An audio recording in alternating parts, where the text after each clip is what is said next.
Jadi nggak benar makan toge sekilo 2 kilo sehari terus tiba-tiba besok langsung beranak gitu ya. Nggak mungkin. Paranoid, jangan lupa ya untuk subscribe dan tontonin terus YouTube-nya Noise supaya bisa lebih updated informasi-informasi tentang apa yang tayang di Noise.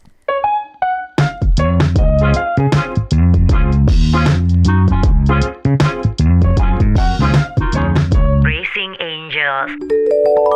Halo Paranoid, jumpa lagi dengan saya Becky Tumewu di Racing Angels, hanya di Noise ID. Oke, nah Paranoid apa kabar? Mudah-mudahan semuanya baik-baik saja ya.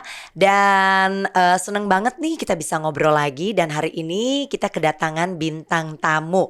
Jadi edisi kali ini bersama dengan Maya Pada. Dan kita akan ngobrol dengan sahabat saya. Jadi ini ya teman lama saya loh Paranoid, teman SMP SMA. Nah, siapakah dia? Dr. Caroline Tirtajasa. Yeay. Hai Caroline, apa kabar? Apa kabar juga Becky? Baik. Baik ya, sehat ya. Sehat banget. Kelihatan kalau perempuan sehat itu ya bisa produktif, bener gak? Betul. Beraktivitas, kemudian berkontribusi Iya. untuk lingkungan juga. Seperti Dr. Caroline ini nih, Amin. teman kecil saya. Nah, Paranoid, kenapa Dokter Caroline kali ini dihadirkan ya dari Maya Pada? Karena kita tuh kepengen membahas tentang kesehatan. Kesehatan bukan hanya sebenarnya kesehatan perempuan aja, tapi sebetulnya kesehatan pasutri juga nih ya Paranoid. Tetapi lebih kepada perempuan sih yang kepingin merencanakan untuk berkeluarga dan nanti pada saatnya memiliki anak. Oke, sebagai dokter, apalagi SPOG dong, ya spesialis obstetrik dan ginekologi. Kenapa sex education yang baik dan benar itu penting, Caroline? Oke. Karena ilmu kesehatan reproduksi ini di masyarakat ini masih jarang dan dianggap tabu. Iya. Ngobrolinnya juga bisik-bisik tuh, ya. Ngomongin vagina, ngomongin menstruasi, keputihan, semuanya bisik-bisik. Ya, bisik-bisik dan banyak terjebak mitos, hal-hal Betul. yang tidak benar. Ya. Jadi ke bawah salah. Ibu yang salah mengajari anak perempuannya ilmu yang salah. Betul. Nanti anak perempuannya Betul. ngajarin lagi ke yang salah-salah Ya. mulu. Jadinya turun-temurun. Ya, Nah itu oke. yang mesti diluruskan. Ya. Ya. Kita harus ibaratnya membawa terang lah. Ya, semua perempuan harus tercerahkan ilmu ini. Betul. Karena organ reproduksi ini yang menjadikan Anda seorang perempuan. Oke. Iya kan? Oke. Adanya keberadaan rahim, keberadaan indung telur, bagaimana memelihara organ reproduksi yang Iya. sehat, itu penting banget. Oke. Nah, berarti Dokter Caroline, sebetulnya nih pertanyaan yang pertama nih ya. Sudut pandang dokter, udah banyak belum sih? Atau gimana sih dok ngelihat perempuan Indonesia gitu, seberapa besar kesadaran mereka untuk menjaga kesehatan reproduksi mereka masing-masing? Oke. Memprihatinkan satu kata. Oke. Ya, karena apa? Coba deh lihat ibu-ibu semua pada grogi kalau suruh datang ke dokter kandungan. Iya kan? Udah Iya. takut duluan masalahnya. Betul. Nggak ada yang mau diobok-obok sama Betul. dokter kandungan. Iya, Ya, iya. suruh buka celana dalam, Ha-ha. suruh ngangkang di kursi kebesaran. Iya. Iya kan? Benar, Spekulum benar, masuk. benar. Paling nggak Ha-ha. nyaman memang. Betul. Ke poliklinik kandungan itu Betul. paling nggak nyaman. Apalagi kalau Ha-ha. orangnya memang udah dari sananya udah yang aduh gitu ya. Iya. Enggak ini banget, ini kok asing banget gitu kan ya. Betul, betul. Karena itu jarang Iya. memeriksakan diri untuk screening pap smear, USG itu jarang banget. Dan kalau diajak ngomong pun kalau pas screening gitu banyak perempuan tidak tahu organ reproduksinya sendiri. Oke. Rahim itu letaknya di mana, indung Iya. telur itu fungsinya apa? Itu organ yang di dalam tuh. Iya, iya, Ngomongin iya. organ di luar juga bingung. Ha-ha. Ya, bibir kemaluan itu terdiri dari 2, nggak ngerti. Oke. Bahkan jangankan itu, cara cebok yang benar dan baik pun banyak yang nggak ngerti. Oh. Jadi anak perempuannya diajarin sama ibu-ibu juga yang tidak mengerti. Padahal itu penting loh, ngajarin yang simple aja. Cara Iya, iya, cebok iya, yang benar iya. gimana sih ke anak perempuan kita? Oke. Iya kan, Bek? Gimana sih Dokter Caroline cara cebok yang bener? Enggak, ini mumpung Oke. dong ada ininya.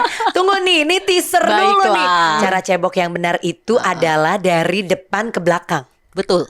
Ya kan? Betul. Tapi kan kita punya bibir besar dan bibir kecil tuh di tengah. Heeh. Nah, itu mesti disibak. Dan cebok itu harus dengan sabun ya saat mandi.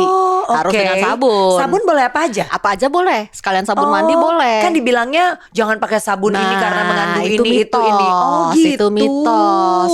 Jadi banyak yang cebok nggak pakai sabun, ya dianggapnya sabun itu merusak fungsi sperma. Oke. Jadi pada takut yang mau hamil tuh pada nggak pakai sabun semua. Oh, Akibatnya gitu. infeksi Bakteri, malah banyak bakteri jadinya. Infeksi naik ke saluran telur telur mampet, malah susah hamil karena sering keputihan. Gitu. Jadi cebok yang bener itu harus pakai sabun. Nah, jadi tuh nggak main-main ya para noise. Dan kalau kita bicara tentang sex education ya sebenarnya yang kayak gini loh, yang perlu diketahui oleh ya bukan anak-anak kita aja, yang paling utama sebenarnya kita orang tuanya, bener nggak ya, Dok? Anak-anak Ya? kan nanyanya ke kita. Betul. Jadi jangan juga kalau anak-anak nanya terus kita kaku udah nggak ngerti. Jawabnya mesti bagaimana? Tapi mesti kembali lagi semua kepada dasar ilmu. Nah, kalau di luar mungkin kalau ada lecet atau apa bisa kelihatan. Iya, yang susah kalau yang di dalam.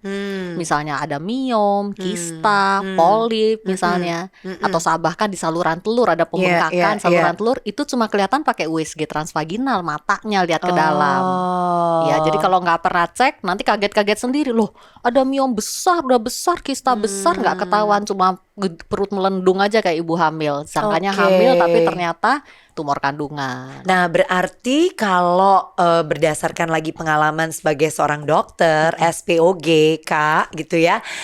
Berarti Dokter Caroline, apa sih yang sekarang ini sebenarnya paling banyak gitu dialami perempuan yang terkait dengan organ reproduksinya? Oke, jadi karena screening deteksi dini itu masih belum jalan banget ya. Orang itu taunya cuma pap smear.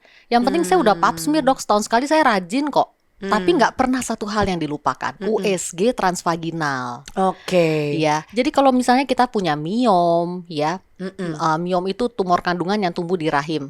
Ya, atau punya kista, tumor kandungan yang tumbuh di indung telur, atau bahkan polip bisa menyebabkan susah hamil juga tuh. Ya, itu kita bisa tahu secara dini sebelum itu miom tiba-tiba membesar atau kista berubah jadi kanker, kita bisa tahu. Kalau ada infeksi mulut rahim atau kanker mulut rahim, infeksi HPV itu kelihatan dari pap smear. Tapi yang di dalam itu kan lebih luas, badan rahim.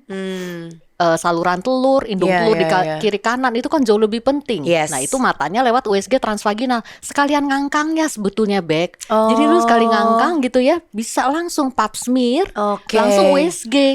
Nggak lama, jadi nggak lebih dari 5 menit. Nggak ulang-ulang. Betul, cuma setahun sekali buat diri sendiri. Nggak lebih dari 5 menit dan nggak sakit. Nah, itu ya untuk perempuan-perempuan nih. Jadi para ibu juga harus memperhatikan tidak saja kesehatan ibu, tetapi juga kesehatan kalau teman-teman punya anak-anak perempuan. Betul. Kalau laparoskopi gimana tuh prosesnya, Dok? Iya.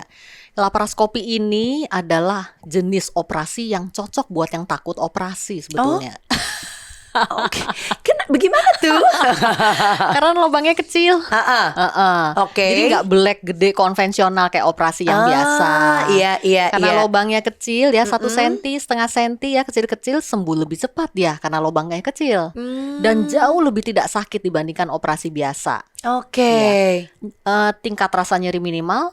Resiko perlengketan sesudah operasinya juga sangat minim. Dan bagi wanita-wanita karir yang mesti balik kerja cepat, itu cocok banget. Jadi dia bisa segera balik, nggak usah cuti lama-lama. Jadi kalau sebuah tumor kandungan bisa diangkat lewat laparoskopi, lebih baik dengan laparoskopi daripada operasi yang belek biasa. Iya ya, jadi sekarang tuh jangan takut juga karena tindakan-tindakan pun sudah jauh lebih modern daripada yang kita bayangkan berlangsung dulu. Gitu ya. Kalau bicara tentang masalah kesuburan gitu ya, dari segi makanan tuh bisa pengaruh nggak sih? Apakah itu memang fakta atau itu mitos? Oke, makanan pengaruh. Iya. Makanan Pengaruh ya? Pengaruh Oke. banget. Karena makanan zaman now itu banyak polutannya. Oh. Ya, mulai dari mikroplastik, dalam wadah-wadah plastik, Betul. pengawet, pewarna, ya. Nah, tapi bener nggak kayak misalnya gini, makan toge yang banyak biar subur, atau makan ini gitu yang banyak biar oke nih gitu. Nah, itu mitos dan fakta kesuburan tuh masuknya. Jadi nggak benar makan toge sekilo, 2 kilo sehari, terus tiba-tiba besok langsung beranak gitu ya. Nggak mungkin.